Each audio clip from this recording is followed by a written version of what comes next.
চিকেনটাকে মিক্সার গ্রাইন্ডারে পেস্ট করে নিতে হবে একবার। তারপর সেদ্ধ করা আলুটাকে ভালোভাবে ম্যাশ করে নিতে হবে। তারপর পেঁয়াজ কুচি দিয়ে দিতে হবে, তারপর দিতে হবে রসুন কুচি, তারপর আবার পরিমাণ মতো নুন, গুঁড়ো লঙ্কা, জিরে গুঁড়ো, ধনে গুঁড়ো, হলুদ, বিরিয়ানির মশলা এবার দিয়ে সব কিছু মেখে রাখতে হবে। তারপর দিতে হবে কর্নফ্লাওয়ার আর ময়দা, তারপর দিয়ে এটাকে একটা হালকা পেস্ট তৈরি করে নিতে হবে।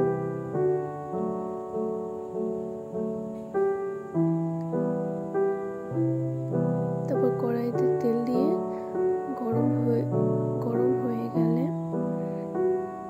তবে একে একে শেপ করে কোটের মধ্যে দিয়ে তারপর ব্রেড ক্রামের মধ্যে দিয়ে দিতে হবে।